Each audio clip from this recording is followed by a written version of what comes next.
Good morning students. ये video मैं बेंगलुरु कर्नाटका के स्टूडेंट्स के लिए बना रहा हूँ जिस कोर्स में आप स्पेशलाइजेशन करना चाहते हो उसके बारे में डिटेल डिस्कशन हम लोग करने वाले हैं। अबाउट द टॉप कंपनीज कौन सी हो सकती है, टॉप सैलरीज क्या क्या हो सकती है, about everything we are going to discuss over here. हम डिस्कस करने वाले हैं अबाउट द मोर एजुकेशन, हमारी क्लासेस चलती है मोर एजुकेशन नाम से, उसके बारे में हम डिस्कस करने वाले हैं। अबाउट द टॉप कॉलेजेस जहां आपका एडमिशन हो सकता है, जहां आपके प्लेसमेंट्स अच्छे हो सकते हैं। तो चैनल को सब्सक्राइब कीजिए, वीडियो को लाइक कीजिए। बाकी की इन्फॉर्मेशन हमारे सर आपको देने वाले हैं। Thank you.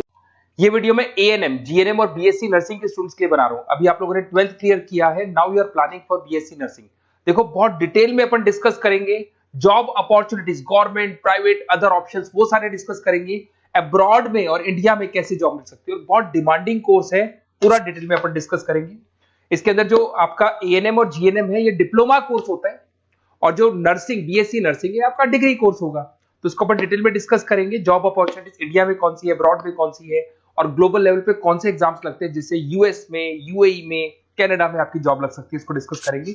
थोड़ा सा मैं बता देता हूं। बेसिकली गवर्नमेंट ऑफ इंडिया ने बताया है 2027 तक मशीनें करेंगी काम।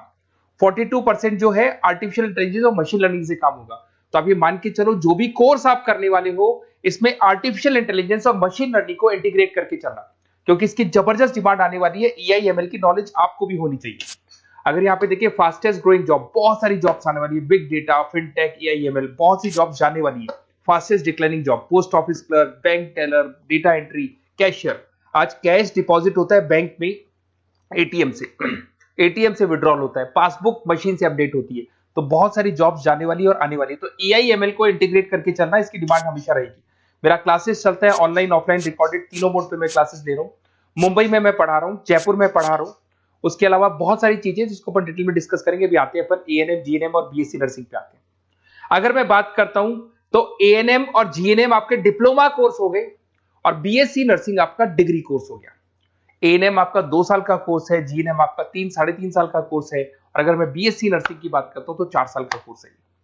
इसके अंदर अगर आप एएनएम की बात करें तो 12+2 आर्ट साइंस किसी भी बैकग्राउंड से कर सकते हैं।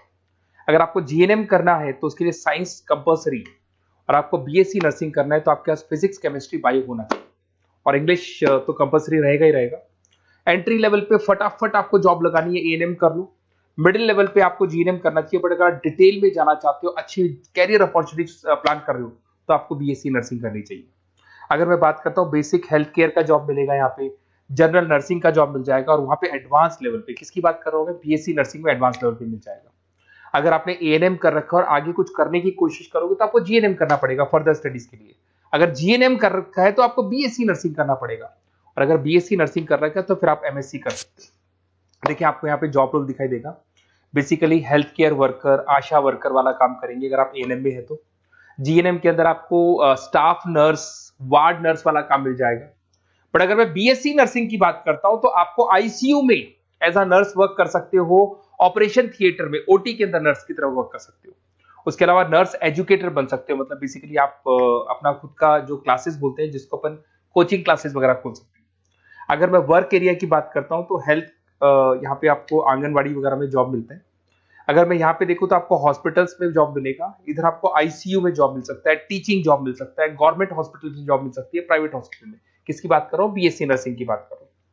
अगर ग्रोथ की बात करें तो एएनएम के अंदर आपका लिमिटेड ग्रोथ होगा, मॉडरेट ग्रोथ की बात करें जीएनएम में होगा। और अगर हाई ग्रोथ चाहिए, आपको अच्छा पैकेज चाहिए, तो फिर आपको बीएससी नर्सिंग में जाना चाहिए। अगर यहाँ पे सैलरी पैकेज की बात करें, फ्रेशर से लेके गवर्नमेंट जॉब तक भी 30,000 तक जाओगे आप एएनएम के अंदर। जीएनएम के अंदर फ्रेशर से लेके गवर्नमेंट जॉब तक भी पहुंचते हो तो 12,000 से 40,000 तक पहुंचोगे। और अगर बीएससी नर्सिंग में जाते हो तो फ्रेशर भी हो तो आपको 18 से 30 मिल जाएंगे, और गवर्नमेंट जॉब तक अगर आप पहुंच जाते हो तो आपको 60,000 के आसपास मिलने लग जाएंगे। तो बेटर है कि बीएससी नर्सिंग करो, थोड़ा सा टाइम ज्यादा लगेगा, बट आगे आपको पैकेजेस बहुत अच्छे मिलते हैं। अगर मैं यहाँ पे देखता हूँ, क्विक एंट्री लेनी है, एएनएम में जाएंगे, बैलेंस ट्रेनिंग वगैरह देखना है, जीएनएम में जाएंगे। और अगर long term career growth plan कर रहे हो तो आपको बीएससी नर्सिंग में जाना चाहिए। अगर मैं गवर्नमेंट सेक्टर की बात करता हूं तो एम्स में आपका जॉब लग सकता है।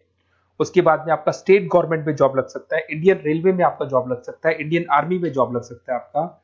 उसके बाद में पीएचआई, सीएचसी में जॉब लग सकता है, आंगनवाड़ी सेंटर्स में जॉब लग सकता है। और कैटेगरी वाइज एएनएम का एएनएम वाला जॉब लगेगा, जीएनएम का जीएनएम वाला लगेगा, बीएससी नर्सिंग का जो थोड़ा सा हाई लेवल पे जॉब लगेगा। उसके बाद में अगर मैं प्राइवेट सेक्टर की बात करूं, Apollo hospital, Fortis, Manipal, CK Birla, सब में जॉब लग सकती है। तो सारे ऑप्शंस आपके पास रहेंगे, आईसीयू, स्टाफ केयर वगैरह बहुत सारी जॉब्स है। एएनएम जीएनएम की कैटेगरी वाइज जॉब लगेगा आप लोग का। अगर मैं बात करता हूं एनजीओस की, तो इसमें health care India, red cross society, UNICEF, WHO, यहां पे आपकी जॉब लग सकती है और वो कैटेगरी वाइज आपका जॉब लगेगा। अगर मैं सेक्टर्स की, अदर सेक्टर्स की बात करता हूं, तो आपके पास एक ऑप्शन है, अगर आपने बीएससी नर्सिंग कर रखा है तो टीचिंग असिस्टेंट बन सकते हैं आप, क्लिनिकल इंस्ट्रक्टर बन सकते हैं। होम केयर में अगर देखा जाए तो आपको होम केयर नर्स बन सकते हैं। टेली कम्युनिकेशन, आजकल ये टेली कंपनीज बहुत चल गई, जहां पे आप पेशेंट को, रिमोट एरिया में पेशेंट है, डॉक्टर नहीं है, तो आप उसको देखेंगे, सारे रिपोर्ट्स डॉक्टर को भेजेंगे, डॉक्टर्स को रिपोर्ट्स को स्टडी करके आपको सारा देगा। उसको अपन टेली मार्केटिंग भी बोलते हैं, टेली कंपनीज भी बोलते हैं। तो ये ऑप्शंस भी अवेलेबल है। अगर देखा जाए तो बीएससी नर्सिंग करने के बाद में आपकी गवर्नमेंट जॉब लग सकती है। गवर्नमेंट जॉब के लिए अगर आपको यूएई जाना है, उसके लिए अलग एग्जाम होगा, यूके कनाडा के लिए अलग एग्जाम होगा, और अगर आपको दुबई जाना है तो दुबई का अलग एग्जाम होगा। उसको देखते हैं अपन। अगर मैं बात करता हूं नेशनल काउंसिल एग्जामिनेशन, ये जो एग्जाम है ये यूएसए के लिए है। इसके अंदर आपका बीएससी नर्सिंग होना चाहिए, टॉफिल का एग्जाम भी आपका क्लियर होना चाहिए, और एग्जाम फॉर्मेट में ऑप्शन बेस्ड क्वेश्चंस आते हैं, 75 से लेके 145 तक क्वेश्चन रहते हैं। और इसका जो कॉस्ट आता है, बेसिकली एग्जाम का जो पेपर का कॉस्ट आता है, $200 का कॉस्ट आएगा। और इसको क्लियर करने के बाद वो यूएसए और कनाडा में आपकी जॉब लग सकती है। अगर मैं बात करता हूँ दुबई के लिए, अगर आपको एग्जाम देना है तो DHA एग्जाम लगेगा आपका, दुबई हेल्थ अथॉरिटी करके एग्जाम लगता है। इसके अंदर आपका बीएससी नर्सिंग कंप्लीट होना चाहिए, 2 इयर्स का आपका एक्सपीरियंस होना चाहिए। एमसीक्यूज पेपर आएगा और $170 का आपका कॉस्ट आता है इसको पेपर को देने का, और ये वैलिड होगा दुबई हॉस्पिटल्स में। तो दुबई अगर जाना है तो ये एग्जाम आपको देना चाहिए। अगर यूएई का प्लान कर रहे हो, आबू दुबई का प्लान कर रहे हो, तो आपको HAAD करके एग्जाम है ये देना होगा। वही आपका बीएससी नर्सिंग और 2 इयर्स का एक्सपीरियंस चाहिए। ऑप्शन बेस्ड पेपर आएगा, 170 से लेकर $200 तक का इसका कॉस्ट लगता है। देखिए, अगर आपको बेस्ट कॉलेज देखना है नर्सिंग से रिलेटेड, तो आप मेरे को इस नंबर पे व्हाट्सअप कर सकते हैं या कॉल कर सकते हैं। तो मैं आपसे पूरा डिटेल में डिस्कस करूंगा। अपना नेम, नंबर, सिटी सब कुछ डाल के छोड़ दो और अपन डिटेल में डिस्कस करते हैं। और अगर कोई भी कॉलेज से रिलेटेड डाउट है तो मैं आपसे डिस्कस करूंगा। Okay, best of luck.